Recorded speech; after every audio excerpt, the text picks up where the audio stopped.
everyone, welcome back for day 5 of the Neopagan November challenge. Today's prompt is water. So I have a whole video about the element of water and the correspondences on my channel already, so I won't be talking about that.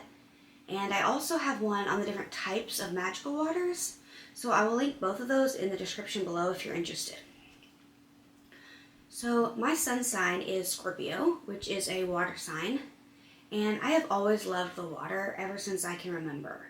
I really love swimming in pools, but especially in natural bodies of water like lakes and streams and stuff. I feel so free when I'm swimming and floating in the water. It's just this amazing feeling, and I feel very at home in the water. So I live in Central Texas, and Austin isn't super close, but it's not like super far away either. So I've enjoyed going down there. There's a place called Barton Springs, which is a big spring-fed pool. It's like something like 3 football fields big or something like that, I think. It's really big. And there's another one called Hamilton Pool, which is a natural swimming area that's really pretty. And then there's this really pretty swimming hole called Krause Springs in Spicewood. I think that's like around an hour away from where I live. And I love to go there, and I've been there a lot over the years. I'll try to put up some pictures of these places as I'm talking about them so y'all can kind of get a little bit of a view of what they look like. So, water. I also really love the rain. I think the sound is really soothing. And thunderstorms are really nice too. When I was younger, I used to have this CD. And when I say younger, I mean like a teenager. Like from when I think I got it when I was like 11, 12.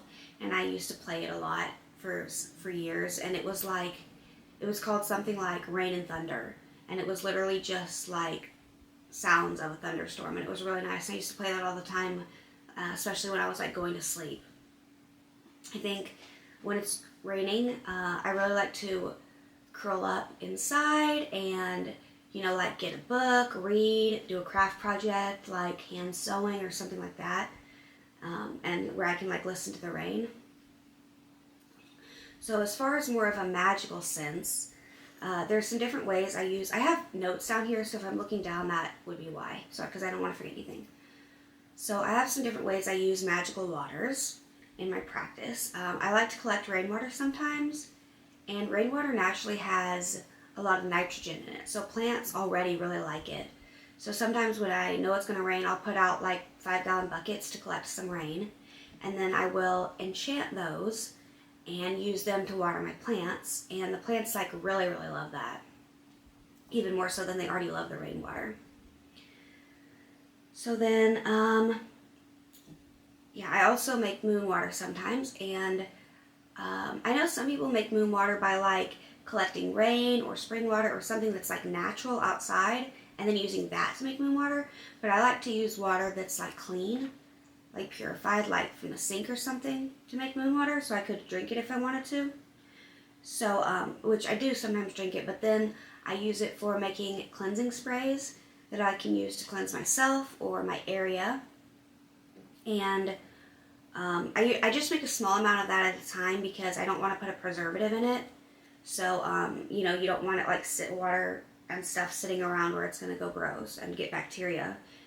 Because you can't see that, and it could grow that, and then you wouldn't know it was there, and you'd use it, and gross. But, so I also occasionally use the enchanted moon water I make to use with my watercolor paints. I think I've mentioned this before, but I really like to paint things. I meant to bring one of them down here. Maybe I'll see if I can take a picture. But I've made some small little paintings about postcard size, like 4x6, that I put on my altar sometimes during the different Sabbats. I have one specifically for Ostara, and I have one for Emilk that I really like that has snowdrops, the flower. And so I like to do that, but one thing I also really want to do that I haven't done in a long time is use the moon water with my watercolors and paint in my Book of Shadows, and I can really put my intent and like the magicalness of that into the Book of Shadows. I haven't done that in a while because Right now I really only have like a really cheap set of watercolors, and when you're painting with them they look okay, but then when they dry they're like super chalky, and so they don't look the best. And so for Christmas I'm actually asking for a little bit nicer set, not like professional grade or anything crazy, but just a little bit nicer one that won't be so child and chalky. I also drink a lot of water. Like I mentioned, sometimes I'll put water out to enchant for moon water and drink that.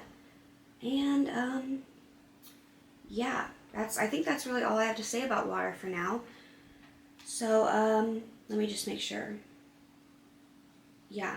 So I hope you enjoyed the video, and I look forward to seeing what everyone else has to say on water. And I've really been enjoying watching other people's videos on the different topics and how people are interpreting them and doing things differently.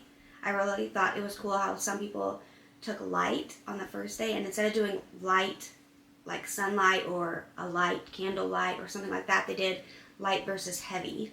I thought that was a really cool way to interpret it. So anyway, check out the 2 videos in the description if you're interested on water and magical waters, and please subscribe.